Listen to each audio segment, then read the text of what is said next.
5th edition D&D is often praised by new players as well as veterans for how accessible it is due to its streamlined rule set. However, due to the simplicity of the rules, a lot of veteran tables like to implement their own house rules to mix things up a little bit. And the good folks over at Dragon Plus Magazine have just released 20 house rules for 5th edition D&D. So today I would like to review these rules as someone who has already played with them, or at least some of them. So let's jump right into it.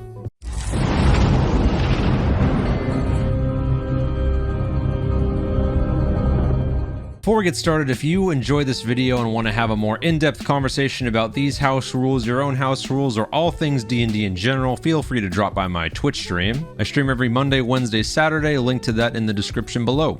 We talk about D&D a lot, so come hang out with us. So jumping right in. So how I'm going to review these rules is I'm going to read them over, give my insights into the functionality of each of these rules, and then rate them on a scale of 1 through 5. Starting at rule number 1. Roll stealth only at the moment of possible detection. I love this rule. I always felt as a DM that the rules of stealth were a little too vague in D&D. Having the characters roll stealth at the beginning of a dungeon is a little confusing for the DM as to when they're supposed to roll perception for the monsters. And I feel like newer DMs, even some experienced ones, had a little bit of trouble with this. So I give this one a 5 out of 5 because clarity is fantastic.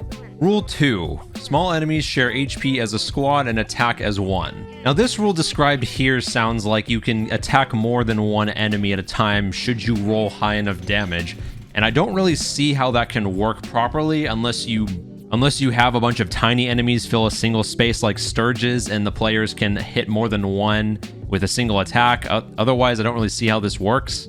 Now, there is a rule in the DMG regarding how to handle mob combat. However, for the purposes of this rule, I don't really see the point as you can already run all of the mobs at once without having to pool their HP, so I'm going to give this one a 2 out of 5. Moving on to rule number 3, minion enemies have 1 HP and don't take half damage on failed saves.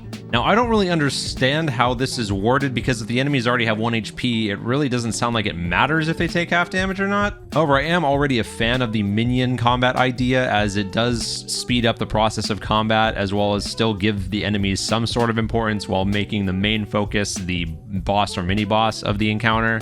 So I think just because of the redundancy of this rule, I'm going to give this a 3 out of 5. For rule 4, we have max damage plus die roll for crits, meaning that you would roll your damage as normal and then immediately add whatever the maximum possible damage you could have rolled to that roll for the crit. I'm a big fan of this rule because I am a fan of high-risk combat, and both the players and the enemies having more deadly crits makes for some very interesting gameplay. Also, it's really not fun as a player to roll a crit and then roll a 1 on your damage die. So with that, I'm going to give this rule a 5 out of 5. For rule 5, we have team inspiration, and buckle up because the next 4 or so of these rules have to do with this mechanic. Now, the way this rule is written here is to combat the use of inspiration hoarding. Since in the rulebook, each player can only have 1 inspiration die at a time, this rule seeks to give the entire party a pool of inspiration, meaning that the players are more likely to use it instead of save it up. I think that the idea of inspiration adds a good amount of flair to the game, both in roleplay scenarios and in combat, so I'm a fan of this rule. I'll give it a 4 out of 5. Moving on to Rule 6, Inspired Saving Throws. Players can spend their reaction and gain a point of inspiration to gain a saving throw reroll.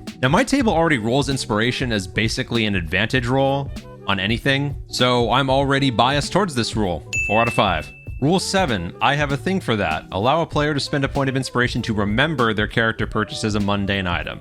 Now, if you're a DM who enjoys realism and having their players call literally whenever they buy anything, regardless of what it is, this is a good rule for you. I believe this rule satisfies DMs who enjoy realism while also not punishing players who aren't as realistic. Since my table typically doesn't play with this level of realism, regardless of who is DMing, I'm just going to give it a 3 out of 5. Rule 8. I know someone for that. Allow a player to spend an inspiration to describe a contact who can help with the current situation. Spending inspiration to also turn metagaming into a mechanic?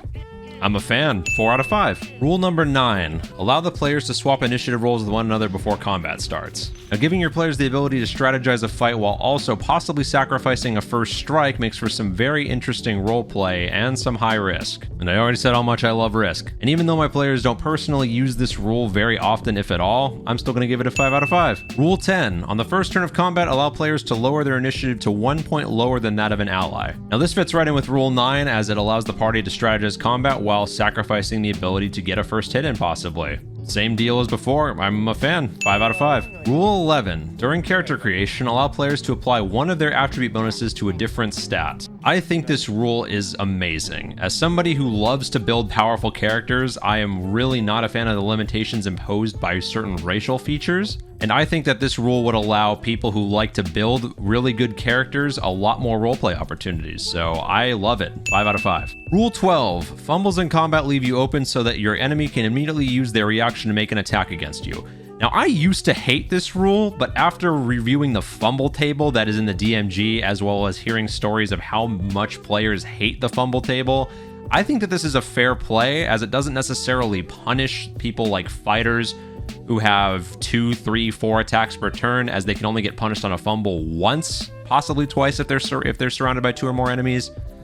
So I really think that this is a fair rule that both the players and the NPCs can use in a fair manner. 4 out of 5. Rule 13. If a character misses a check by 3 or less, offer them the chance to succeed, but with a penalty, or have a negative consequence associated with their success. Now, one of the DMs that I personally admire, Matt Colville, had a video specifically on this topic called The Many Fail States, talking about in great detail how you can make skill checks more than just a pass-fail system, which seems kind of unfair. But creating a rule that basically says failing skill checks doesn't make you hit a brick wall is great in my opinion, and I'm going to give it a 4 out of 5. If you haven't seen that video, by the way, go check it out. I'll leave a link to it in the description below. Rule 14. DM rolls player death saves behind the screen. Now, I've been running with this rule already for a little bit in my Descent into Avernus campaign, and my players absolutely hate it. Now, I thought this rule was great because it would completely destroy all prospect of metagaming regarding when players go down in combat. However, all of my players feel extremely frustrated when they literally can't do anything. They can't even see what their status is or anything. And the weight of character death can get put entirely on you should a character not survive the secret death saves. And if you're a DM who frequently fudges rolls and your players know about it, then there's a serious lack of trust there. All around, this rule is a bit too controversial. I still think it has some promise if it's at the right table, so I'm going to give it a 2 out of 5. Rule 15. Characters gain a level of exhaustion at the end of combat if they failed a death save during that combat. Now, in my opinion, this rule goes hand in hand with the frustration factor of the previous one, where players just feel punished for factors that are completely out of their control, being their death save rolls. The text here describes this as an additional opportunity for characters really acting like they got their bell rung. I feel like there's a better way to do this than to be punished as hard as taking a level of exhaustion. So with that, I'm going to give this a 1 out of 5. Rule 16. Give characters an additional tool proficiency or language for each point of intelligence bonus they have. This rule is fantastic. A lot of players during character creation will take their dump stat in intelligence, as there's not too many useful skills needed in intelligence. I think this rule is great for players who want to be more roleplay oriented with their languages or the tool proficiencies. And it's balanced. 5 out of 5. Rule 17. Give players an extra attack bonus for good description. Now, written here, it's a +1 or possibly +2 if it's a particularly good description. However, I am in the camp that combat should be concise, not necessarily quick, meaning it should be meaty but not take too long. So I'm not really a fan of this rule, as it can draw encounters out for a super long time if everybody wants to gain that attack bonus, so I'm going to give this a 2 out of 5. Rule 18. Characters can turn a hit into a critical by suffering 2 exhaustion levels. Now, I'm a big fan of this rule because of a specific scenario that I have in my head. Imagine you're at the BBEG and your fighter decides to make his 3 attacks as part of his multi-attack action. Your party has suffered a serious beating, and this is probably the last resort, and you need to go all in. Your fighter then uses this rule when he hits 3 times. He turns 2 of his hits into criticals and suffers 4 levels of exhaustion, putting himself on his last legs. He then deals the final critical blow, putting himself at 6 levels of exhaustion, killing himself and the big bad of the campaign.